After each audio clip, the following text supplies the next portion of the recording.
Hi, I'm Dr. Mayur Shetty, consultant plastic surgeon at Narayana Health. Hi, I am Dr. Sudarshan Reddy, consultant plastic surgeon at Narayana Health City, Bangalore. Today, on the occasion of World Plastic Surgery Day, which is celebrated every year all around the world on July 15th, we wanted to give a talk on creating basically an awareness about plastic surgery, what it comprises of, what all we cover, the vastness of the subject, as well as to eradicate certain myths and misconceptions that people have about plastic surgery. So, plastic surgery is basically now renamed as plastic and reconstructive surgery. Plastic surgery, as such, is a vast field and it has its origins in India. And we are very proud to say that the father of plastic surgery was the great sage Sushruta, who had written many versions and many manuscripts of the Sushruta Samhita. He was the person who had, in his manuscripts, had written about reconstruction of the nose with the forehead flap, which is called as the Indian flap. From there started the origins of plastic surgery. Similarly, today, World Plastic Surgery Day also has its origin in India. So in 2011, we started celebrating National Plastic Surgery Day on July 15th. And over a decade of implementing this and celebrating it, the world has followed us and now celebrates it as World Plastic Surgery Day. Plastic surgery is covers from top to bottom, is from the head to toe. It will cover most of the all the entire area. So mainly it covers the superficial system of the body, like skin, soft tissue, bones of the hand, and bones of the foot, and blood vessels, nerves, tendon. And there is no age limit for plastic surgery reconstruction. It starts from the infants to almost geriatric age up to 80, 90 years. And plastic surgery broadly you can take like it's very vast and multiple branches are there. I briefly discuss about few branches. One is most common thing is trauma.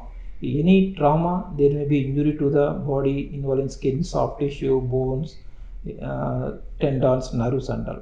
In the trauma again, it will be divided into multiple systems. One is most commonly the maxillofacial trauma. It involves the fractures of the facial bone. The entire face will be completely mutilated.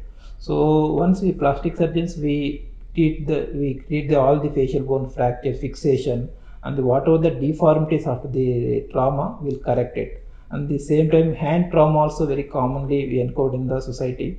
In the hand trauma will correct all the injuries and we fix the bone or the bone fractures, and this is a trauma part. So if you take the other concept of the plastic surgery, most common congenital anomalies. See the kids born with some congenital problems like cleft lip, cleft palate, and macrostomia. So these are the for the parents. These conditions are very verifying, and there a lot of stress and a lot of social stigma. Previously, they thought the clefts and all because curse of the god, they are not treated at all. Then subsequently, the most of the awareness, the smile train program, all the things make the lot of awareness. It is not a it is completely curable thing. So the parents are like we can see the immediate result, the smile on the parents. So for the surgeons also very satisfying field. So in the congenital cleft lip and cleft palate, we can start operating from the starting from 3 months to 6 months cleft lip and 9 to 12 months cleft palate. Uh, and other things are the some congenital problems in the hand. They have the extra fingers called polydactyly, or there is a fusion of the fingers called syndactyly. These are all the correctable diseases. And the other thing is the onco reconstruction. See, the nowadays cancer become the most common problem in the entire globe world. So it involving multiple organs, starting from the head and neck region, breast cancers, and musculoskeletal cancers. In the head and neck reconstruction, so the oncosurgeons they will remove the tumor part. Then plastic surgeons we will reconstruct that part in the like composite. We will replace the bone, soft tissue, muscle, and all. It involves a lot of microsurgical expertise. So nowadays, because of the thing last few decades, the microsurgical thing become most common thing. So that's why the one advantage there, oncosurgeons they can go to wide margins. At the same time, will give the good reconstruction. Next is the most of the breast reconstruction. So breast also, the lot of people no awareness is very less about breast reconstruction. There is primary breast reconstruction, secondary breast reconstruction. Primary breast reconstruction is at the time of same setting only. We can give the adequate bulk tissues. So we'll take tissue from the abdomen, thighs. So we'll give the good shape and all. So if you without reconstruction, there may be a lot of psychological. So initially they felt okay, but in the future, so they compare to opposite breast, lot of deficit and contour deformity. So they have lot of social problems. In this patients also they can come for secondary reconstruction. It also a good result, and they have socially they become very strong. And other reconstruction is musculoskeletal, all the tumors of the bone and soft tissue will they, once they remove the part of the bone, will take the bones from the we have extra bone like fibula, will take the fibula bone and we reconstruct the deficient part. Then other thing is like after onco trauma, this one next is one is the most common chest wall reconstruction. So we use after cardiac surgeries, they have chest wall problems, infection and all. So we'll take them side muscles, will reconstruct the chest. Then other field is the burns. So burns is the most difficult and most common problem, like especially low socioeconomic status. So these are called acute burns, means burn sequelae. In the acute burns, the initial management is very important, like ICU care and all. So once after the burns, they settled everything, they have post burn sequelae, I mean they have burns deformities. So they can't able to hold the objects, they have very like socially also they are very depressed. So these patients we can correct the deformities, we can give good function. So the plastic surgery mainly like it's like form and function. Form is mainly anatomical correction, function is physiological thing. So these our main focus will be mainly to correct the form and function. If you give these two things, they can have good social commitments, good social work and all.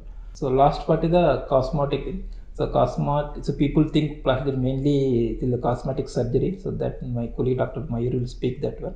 And last thing is the plastic surgery is not like single department. It is always the collaboration of the all the departments. In the, like you take cardiovascular, neurology, neurosurgery, vascular surgery, musculoskeletal, oncology.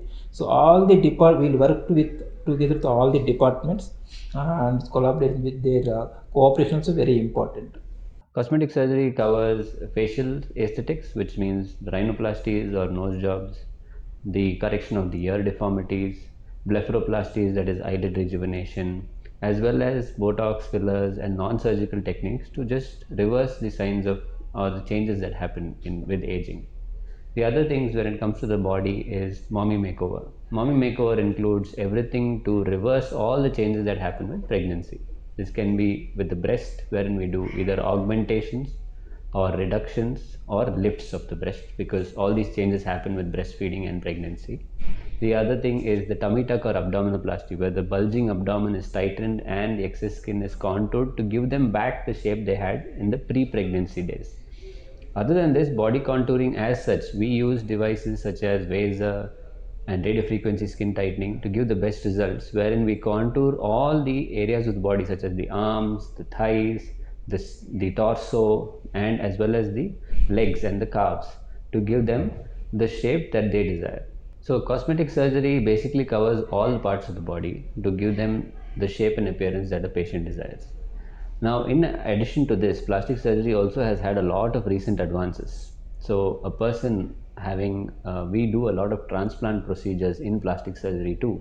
For example, usually these trauma victims or railway accidents, or even as a result of gunshot or blast injuries, a lot of our patients have bilateral loss of their upper limbs.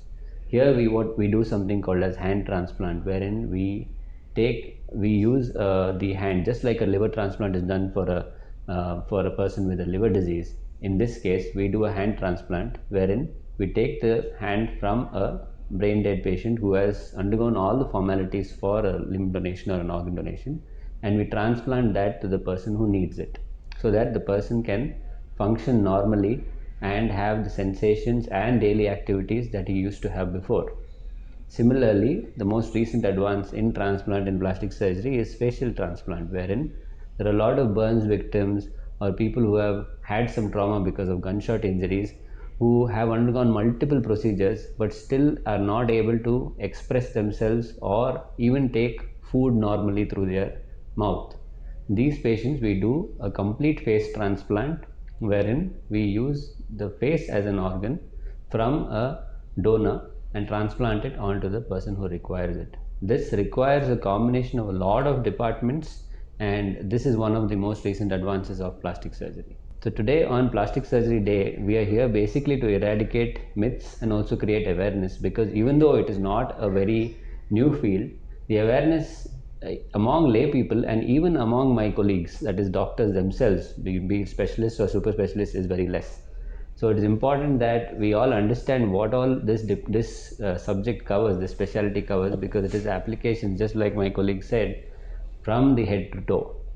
The myths in plastic surgery that we usually see in our OPDs, and I'm sure Dr. Sudarshan has also heard of this, is people ask us whether we use plastic in plastic surgery. No, we do not use plastic. We use the most important principle of plastic surgery is to replace like with like. That means we use only the person's own tissue for doing any kind of reconstruction, and that is the amazing part about this specialty.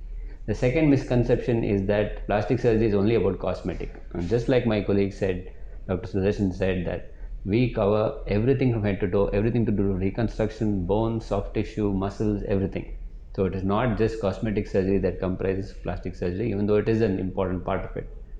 The third thing that we thought we should cater to is that people think that plastic surgery is an expensive field and it is only for the rich and probably the celebrities. But that is not true, because we believe, just like our principles of our institute, that is no healthcare provided is good enough unless it's affordable, and hence we also make an extra effort to make sure that this is available for any person from any background. I hope we have been able to create some kind of awareness on this subject and this vast specialty on this occasion of World Plastic Surgery Day. Thank you. Thank you.